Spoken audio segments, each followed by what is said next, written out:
You're listening to Dating on High Alert, a space for people whose nervous systems carry history, whose hearts feel deeply, and who are learning to navigate love, connection, and identity through the lens of trauma and neurodivergence.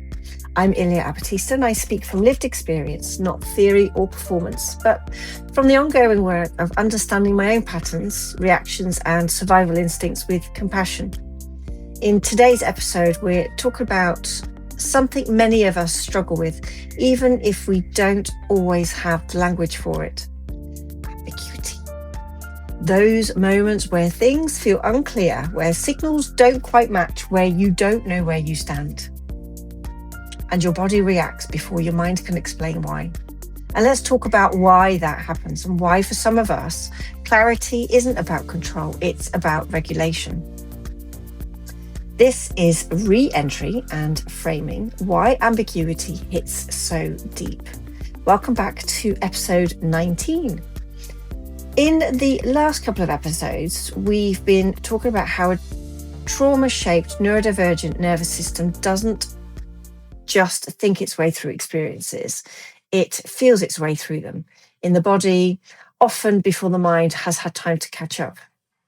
And today, I want to explore one of the places where that shows up the most, ambiguity. Those moments where things feel unclear, where signals don't quite match, where there's distance or inconsistency, or you simply don't know where you stand. Now, for some people, ambiguity is just waiting. It's neutral and it sits in the background. But for others, and this may be you, it certainly is me, ambiguity doesn't land as nothing has happened yet. It lands as uncertainty in the body, as activation, and as a quiet sense that something could change and you may not be ready for it. And this isn't about drama or insecurity or needing constant reassurance. It's about the way the nervous system has learned to respond to unpredictability, especially when trauma and neurodivergence are part of your story. So, in this episode, we're going to talk about why ambiguity can feel unsettling, why clarity brings relief in a way that goes far beyond logic, and why this experience is often misunderstood by people who don't feel it in the same way. We're not here to judge your reactions or tell you to be okay with uncertainty. We're here to understand your body is what your body is trying to do and why, for some of us, clarity isn't about control, it's about regulation. So, how does ambiguity feel in the body and why clarity regulates? So, when ambiguity shows up, it rarely arrives as a thought first, it arrives as a sensation.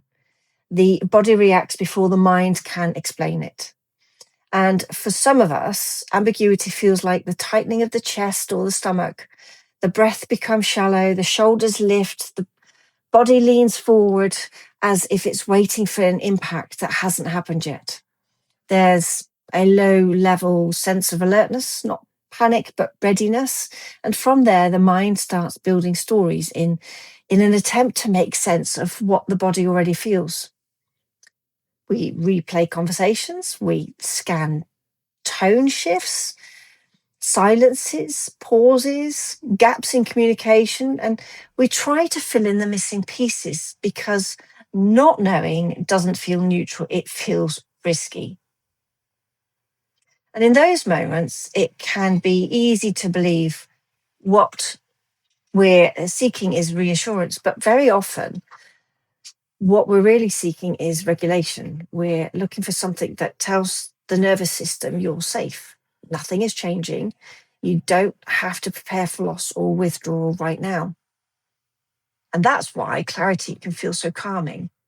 Clarity isn't about controlling another person or demanding certainty about the future. It's about reducing unpredictability in the present so that the body can settle.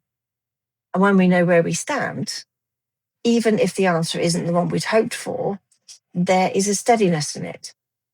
The nervous system can stop scanning and come back into the moment. And for some people, ambiguity is mildly uncomfortable or mentally frustrating. But for those of us whose nervous systems have learned to associate unpredictability with emotional risk, ambiguity doesn't just register as waiting. It registers as a potential loss. The body prepares for it, for the distance before it even happens, because somewhere in our history, change didn't arrive gently.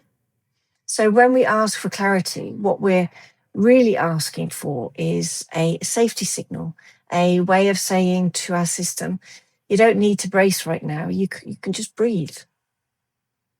And understanding that difference between reassurance as validation and clarity as regulation can change the way that we see ourselves. Instead of thinking, why do I always need answers? The question becomes, what does my nervous system need so I can feel safe inside uncertainty? I would much rather have a hard truth than an unclear space. Because even if the answer hurts, clarity gives my system something solid to stand on. Ambiguity doesn't hurt because of what it is. It hurts because of what it reminds my body of. A personal reflection of mine is how consistency settles me and ambiguity activates me. And I want to share something from my own life because this isn't theoretical for me. It's something that I've lived through again and again. In one of my relationships, I noticed a pattern where very clearly, when there was consistency, steadiness, and emotional presence, my system softened. I felt grounded. I wasn't waiting for the next change or trying to read between the lines. My body could just be there without scanning. But when things became unclear, when communication slowed or the tone shifted slightly, or I wasn't sure where I stood, my body didn't experience that as a neutral. It didn't feel like just wait and see. It felt like the ground beneath me had thinned. My breath tightened, my shoulders lifted, and my mind started searching for meaning to match what my mind or what my body already felt. And I remember realizing that I wasn't looking for control. I wasn't trying to force certainty. What I was really looking for was clarity, because clarity helps my nervous system settle. Even if the truth was uncomfortable, it was still something my body could rest inside, because at least I knew what I was dealing with. And that experience helped me understand myself in a different way. It showed me that my reactions weren't random and that they weren't a flaw. They were shaped by my history, by a life where unpredictability often came with emotional cost, and by a neurodivergent brain that notices subtle shifts and before other people do. And maybe you recognize that too in yourself. That feeling of being steady when things are clear and unsettled when they're not, even if nothing dramatic is happening on the outside. In the past, when things felt unclear, I'd sometimes respond by giving more, softening myself and carrying more of the emotional load, not because I wanted to, but because my nervous system believed that staying small might keep the connection stable. And learning to notice the pattern without shame has been a huge part of my healing. There have been times when my body knew something felt off before my body knew something felt off before I could even explain it. And because the other person didn't see it, I turned that uncertainty inward instead of trusting myself. I started asking, am I imagining this, or am I being too sensitive? Is this just me? And it's that part, the self-doubt, sometimes the thing that hurts the most. So when others don't understand and how that messes up my mind is one of the hardest parts about this. And other people just don't always get it. For someone who hasn't lived with trauma or doesn't experience their nervous system as highly sensitive, ambiguity doesn't feel threatening. It just feels like waiting or inconvenience or no big deal. So when we say that mixed signals, slow replies, or emotional inconsistency feel uncomfortable, it can be misunderstood as insecurity or neediness or being overly sensitive. And when that happens, it can really mess with your mind. Because instead of thinking, my nervous system is trying to regulate, you start thinking, well, maybe I am too much. Maybe I should be able to handle this. Maybe this is my fault. And that self doubt can feel even more painful than the ambiguity itself. You begin questioning your own experience, you replay conversations, you analyze, you wonder whether you're imagining things, not because you want the drama, but because your nervous system is trying to reconcile when your body feels with what you're being told. And the truth is, most people respond from their own nervous system reality. If ambiguity doesn't disturb their body, they assume that it shouldn't disturb yours either. But for some of us, it doesn't land as waiting, it lands as emotional uncertainty, as risk, as a familiar ache in the body that says, pay attention, something might change. And that's where the trauma and the neurodivergence piece comes in. Neurodivergence means we often notice the shifts first, the tone, the rhythm, the energy, micro changes in the behavior. Trauma teaches the body to interpret those shifts as potential dangers. So we're not asking for clarity to control other people. We're asking for clarity because it regulates our nervous system. It lets the body know you don't have to brace yourself right now. And when that need isn't understood or minimized, the mind steps in and tries to fill the gap. And that spiral, the overthinking, the self-criticism, the doubt isn't weakness. It's a survival pattern trying to make sense of a world that doesn't always recognize how your nervous system works. So if ambiguity feels unsettling for you, I want you to know this. You're not broken. And you're not too much.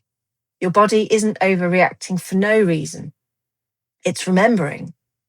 It's responding to a history where unpredictability didn't always feel safe, and to a neurodivergent brain that notices shifts before other people do. Clarity doesn't make you needy. Clarity doesn't make you demanding. For some of us, clarity is regulation. It allows the nervous system to soften, the breath to deepen, and the mind to stop scanning the horizon for loss. And the goal isn't to force yourself to be comfortable with ambiguity or to silence your reactions. The invitation is simply to understand them, to meet them with compassion instead of self-criticism, and to recognize when your body is asking not for control, but for safety. Excuse me. For a long time, I thought these reactions meant there was something wrong with me, that I was intense, emotional, or too much. But over time, I realized that this isn't a weakness. It's wiring. It's adaptation and understanding that has allowed me to meet myself with compassion instead of correction. Now, if this episode resonated with you, you're not alone. So many of us are only just beginning to understand why ambiguity feels the way it does in our bodies and why clarity brings a relief that goes far beyond logic. And if something here touched a nerve or stirred emotion, take your time after listening. Move slowly, breathe, and let your nervous system settle in its own way. And if you'd like a softer place to process this kind of work, Dear Ilya and voice note support are always there, not to fix you, but to walk alongside you with when the nervous system feels loud. If you feel able, liking or sharing helps this podcast go a long way, and it helps others with trauma-shaped neurodivergent nervous system find these conversations too. And none of us should have to navigate this alone. Thank you for being here and for listening and for staying with yourself throughout these moments of truth and reflection. Look after your nervous system, and as always, until next spiral.